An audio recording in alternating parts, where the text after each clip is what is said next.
ان اللہ و ملائکۃ یصلون علی النبی یا ایھا الذین آمنوا صلوا علیہ وسلموا تسلیما اللہم صل علی سیدنا شفیعنا مولانا محمد و آلہ وسلم اللہم صل علی سیدنا مولانا محمد و آلہ وسلم۔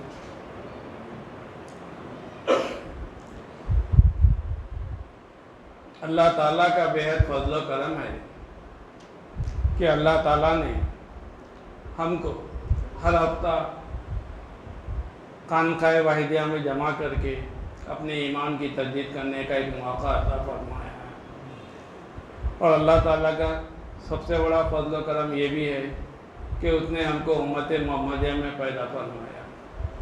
مزید کرم یہ بھی ہوا ہے کہ اللہ کا قرآن جیسی نعمت سے ہم کو نوازا ہے۔ اس پر بھی اللہ تعالیٰ نے ہم پہ کرم کرتے ہی چلے گیا، ہم کو کامل اولیاء اللہ کے دامن سے بھی وابستہ فرمایا۔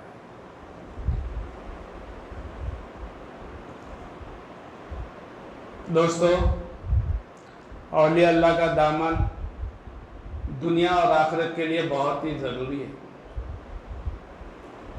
کیونکہ ہم تو دنیا تو بہت کچھ کما لیتے رہتے ہیں، لیکن کبھی دین کمانے کی ہم نے سوچے نہیں۔ دنیا کے لیے تعلیم حاصل کرتے ہیں، دین کے لیے ہم تعلیم حاصل نہیں کرتے۔ دنیا میں ہر انسان یہی چاہتا ہے کہ میں کچھ نہ کچھ بن کے دکھاؤں۔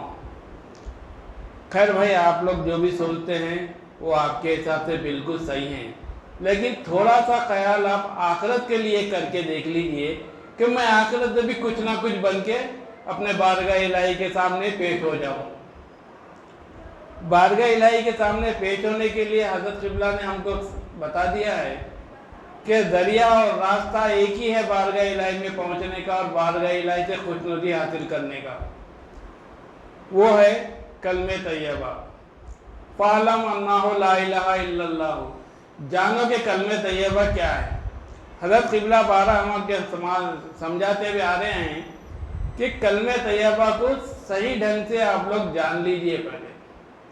جب تک کلمہ طیبہ کو نہیں جانیں گے تو آپ اپنے دین اور دنیا میں ہمیشہ خسارے میں رہیں گے۔ کلمہ طیبہ کی دیکھیے 4 قسمیں اللہ تعالیٰ حضرت قبلہ ہم کو بتا چکے ہیں کہ کلمہ طیبہ کو 4 ناموں سے پکارا جاتا ہے۔ ایک تو کلمہ طیبہ ہے، دوسرا نورانی کلمہ ہے، تیسرا جو ہے دعوتی کلمہ ہے، اور چوتھا جو ہے ازلی کلمہ ہے۔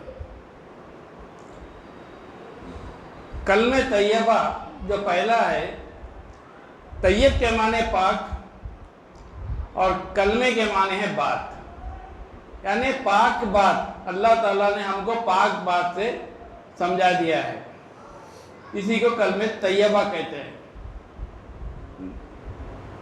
نورانی کلمہ، نورانی کلمہ اس لیے اس کو کہا گیا ہے کہ اللہ تعالیٰ نور ہے، اور اس کلمے کو لانے والے حضرت محمد مصطفیٰ صلی اللہ علیہ وسلم بھی، آپ بھی نور ہے، اور یہ جس کسی کے دلوں میں جاتا ہے اور جس کسی کے پاس پہنچ جاتا ہے اس کو نور اللہ نور کر دیتا ہے۔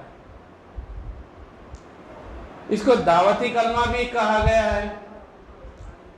دعوتی کلمے کے معنی کیا ہے کہ اللہ تعالیٰ نے کلمہ طیبہ کے اندر جو پہلا جز ہے اس جز میں اپنے الہ ہونے کی دعوت دیا ہے،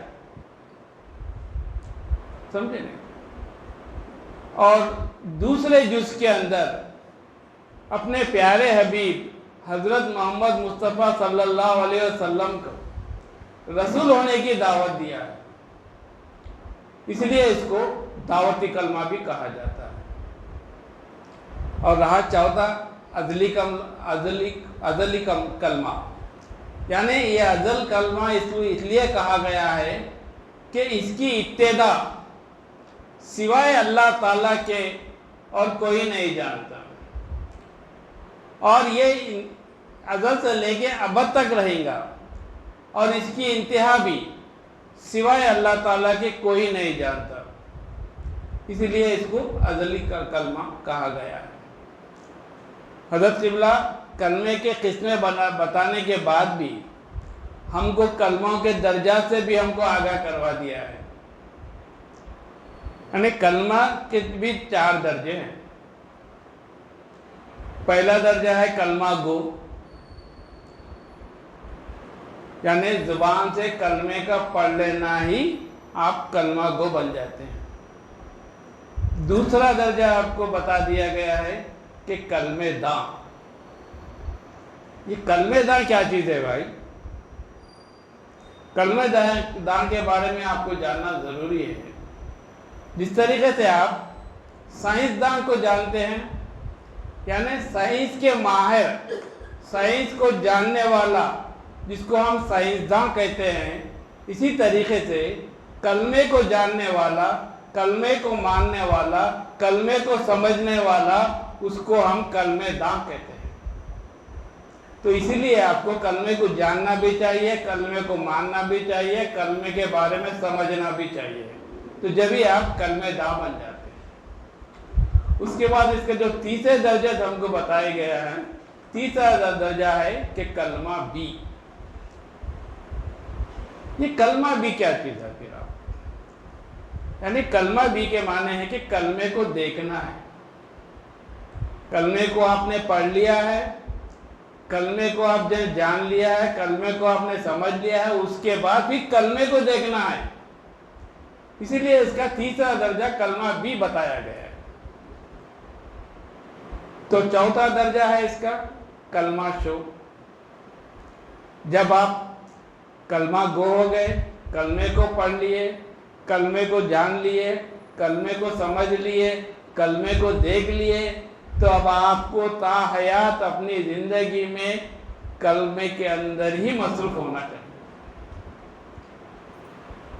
تو تبھی آپ کی زندگی دنیا اور آخرت میں کامیاب رہے گی۔ انشاءاللہ تعالیٰ یہ کہے کہ میں اپنی بات کو ختم کرتا ہوں۔ وآخر دعوانا الحمدللہ رب العالمین۔ اللہ تعالیٰ ہم کو سننے، سمجھنے اور کہنے سے زیادہ عمل کرنے کی توفیق عطا فرما۔ وآخر دعوانا الحمدللہ رب العالمین۔